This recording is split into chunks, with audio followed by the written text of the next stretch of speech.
உங்களுடைய எதிர்கால வாழ்க்கையை நீங்களே நிர்ணயித்துக் கொள்வது எப்படி அப்படின்னா, இயற்கையோடு சேர்ந்து நீங்கள் வந்து சகுன நிமித்தங்களை கவனித்து ஒருத்தருடைய பேச்சை கவனித்தாலே அடுத்து நமக்கு இது நடக்குங்கிறது ஒரு அந்த பிளானட்டரி ரீதியாக நம்மளால் உணர முடியும். உதாரணமாக சொல்கிறேன், யாராவது இந்த உடம்பை பற்றிய ஆரோக்கியத்தை பற்றி பேசுனாங்க அப்படின்னா இனி சில நாட்களில் இந்த ஆரோக்கிய குறைபாடுகள் உங்களுக்கு வரலாம்.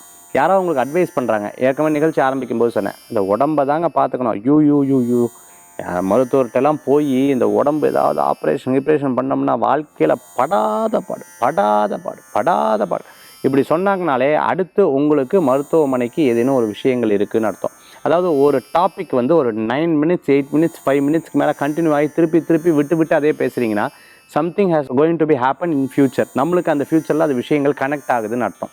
இப்படி என்னென்ன நடக்கிறதோ, உங்களை சார்ந்து எது வருகிறதோ, உங்கள்கிட்ட சார்ந்து எந்த விஷயம் வரதோ அது அப்படியே காப்பி பேஸ்ட் மாதிரி கொஞ்சம் வித்தியாசமாக அது உங்களுக்கு நடக்க போகிறது.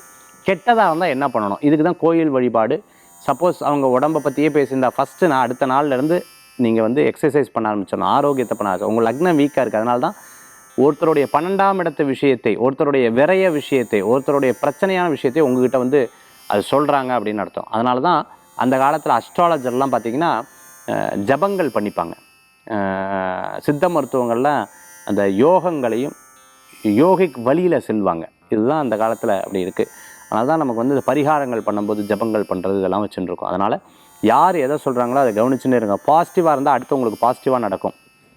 அவங்க நெகட்டிவாக உங்ககிட்ட ரொம்ப நேரம் பேசுகிறாங்களா, 5 to 10 மினிட்ஸ் பேசுகிறாங்களா, அடுத்து நமக்கு அப்படியே நடக்க போகிறது. அதை அப்படியே மாற்றிக்கிறதுக்கு என்ன பண்ணோம், ஜபங்கள் தபங்கள் கோயில்களுக்கு போயிட்டு வர்றது நல்ல பலன்களை கொடுக்கக்கூடியதாக இருக்கும். பாருங்கள், அஸ்ட்ராலஜர் இல்லாமல் உங்களுடைய எதிர்கால வாழ்க்கையை நீங்களே சில விஷயங்களை வைத்துக்கொண்டு சகுன நிமித்தத்தை வைத்துக்கொண்டு எப்படி கணிக்கிறதுன்னு சொல்லி கொடுத்துட்டேன்.